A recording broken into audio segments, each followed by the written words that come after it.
Well, back to all things African. Let's get right into it. Some are asking where black people are at. Why are we not protesting?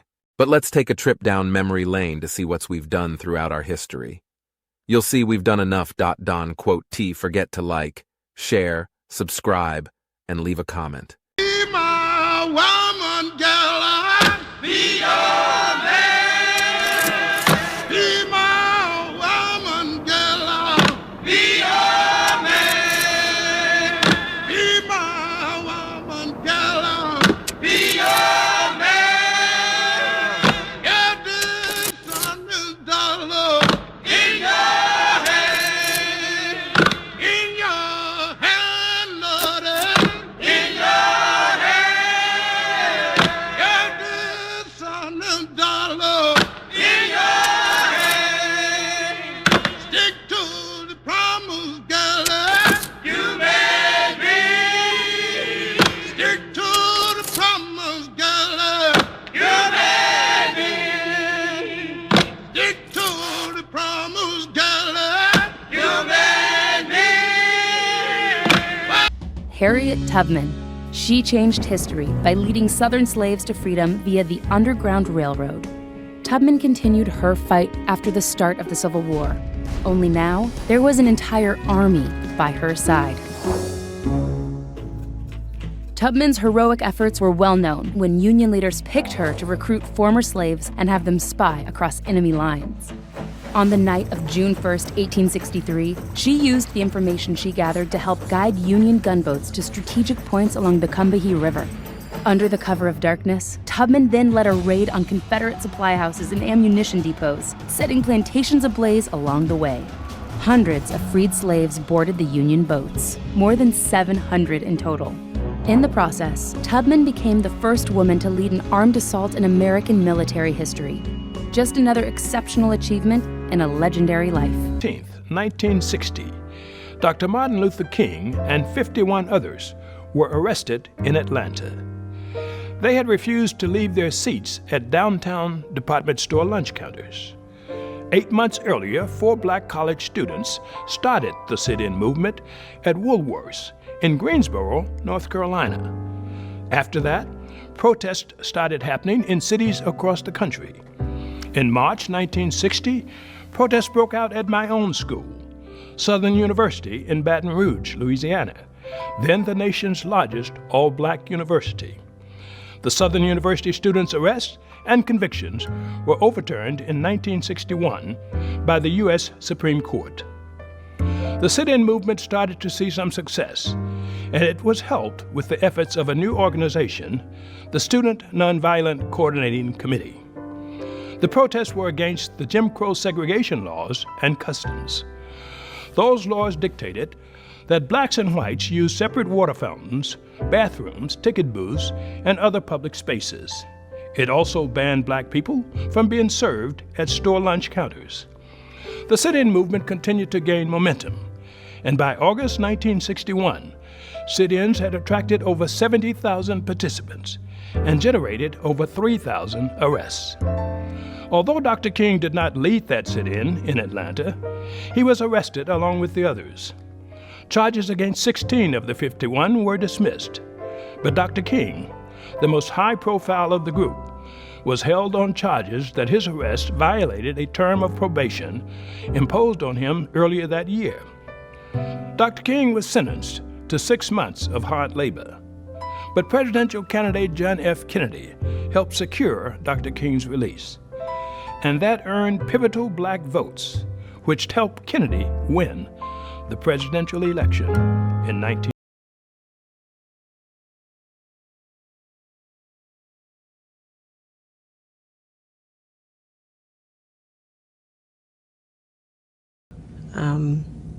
Six-year-old children, girls, to integrate the public school system here in New Orleans in 1960.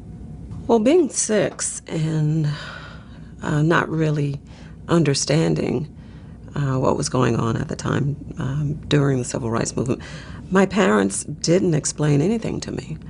I always say to people that it would be really, really hard to explain to a 6-year-old child what I was about to encounter going to school that day. So the only thing that they said to me is that you are going to go to a new school and you better behave. I was, I believe, 17 or 18 years old when I was asked to do an interview, and the reporter showed me a copy of the Norman Rockwell painting. Even though I was accustomed to looking at old magazines and Eyes on the Prize and seeing all that footage, I understood that it was important, but it didn't really hit me until I saw the Norman Rockwell painting.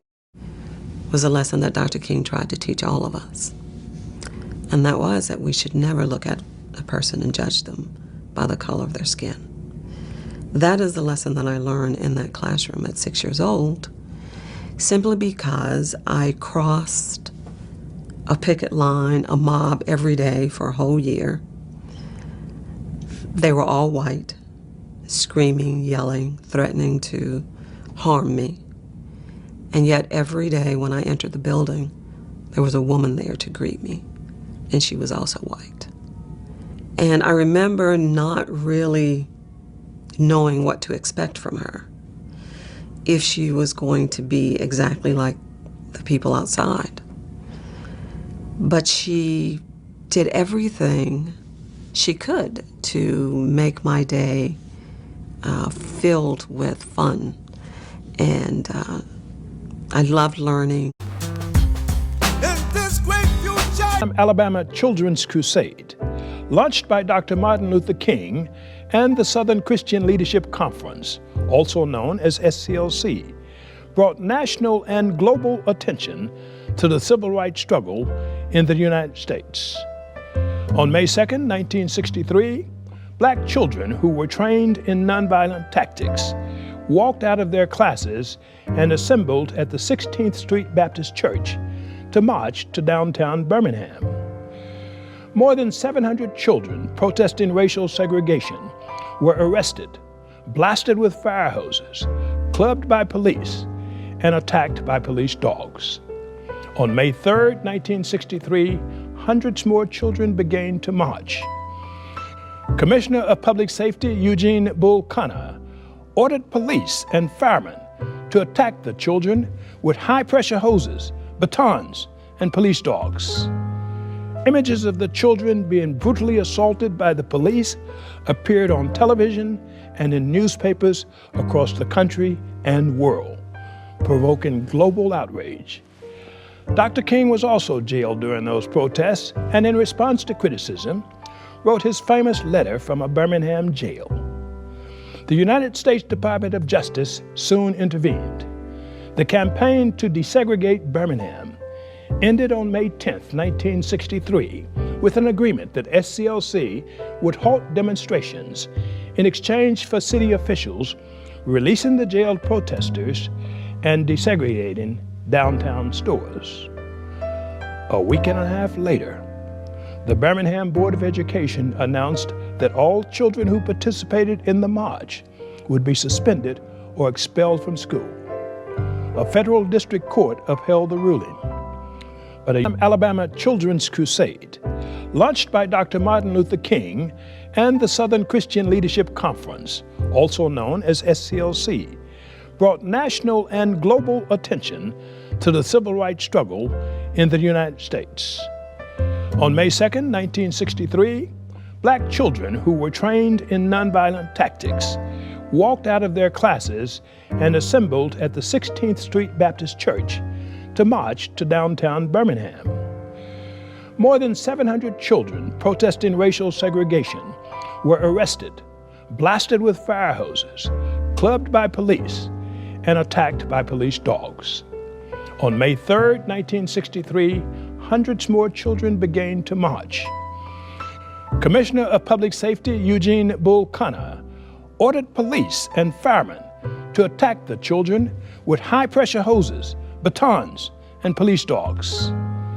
Images of the children being brutally assaulted by the police appeared on television and in newspapers across the country and world, provoking global outrage. Dr. King was also jailed during those protests, and in response to criticism, wrote his famous letter from a Birmingham jail. The United States Department of Justice soon intervened. The campaign to desegregate Birmingham ended on May 10, 1963, with an agreement that SCLC would halt demonstrations in exchange for city officials releasing the jailed protesters and desegregating downtown stores. A week and a half later, the Birmingham Board of Education announced that all children who participated in the march would be suspended or expelled from school. A federal district court upheld the ruling. But August 28, 1963. 250,000 Americans, black and white, young and old, descend on the nation's capital in a show of solidarity. It was called the March on Washington for Jobs and Freedom, but it would be remembered as a turning point in the fight for civil rights.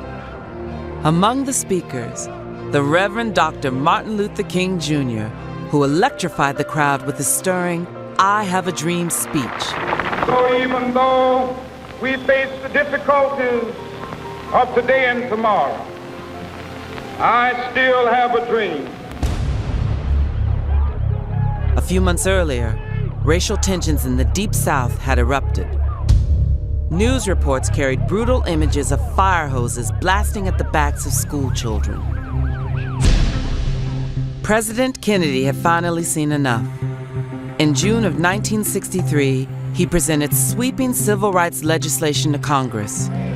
Dr. King and others hoped a massive yet peaceful demonstration in Washington would spur passage of the bill.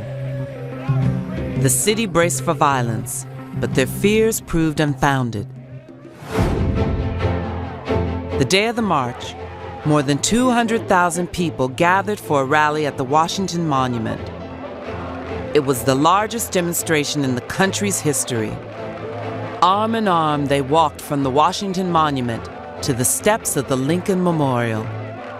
There, performers as diverse as Joan Baez, Bob Dylan, and Mahalia Jackson lent their voices to the cause. Martin Luther King Jr. was the last to take the stage. He began with a reference to Abraham Lincoln's Emancipation Proclamation, which freed the slaves a century earlier. But 100 years later, the Negro still is not free. Partway through, King put aside his prepared text and shared with the protesters his dream of equal rights for all. Let freedom ring, and when this happens,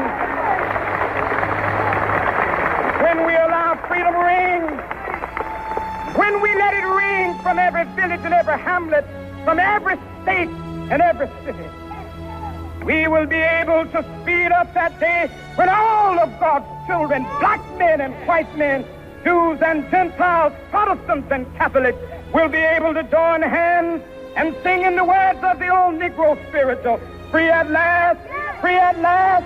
Thank God Almighty, we are free at last.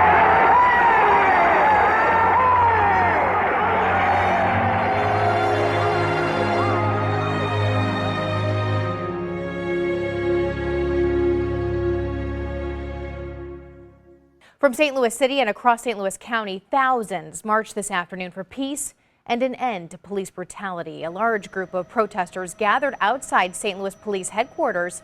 Some, as you can see here, were seen jumping over the barricades as they made their way down the street. News 4's Emma Hogue was there and is live from St. Louis City Hall tonight. So, Emma, it really was a very incredible turnout. Lauren, this was the biggest crowd, the biggest protest we've seen in the last week. Tonight, all is quiet.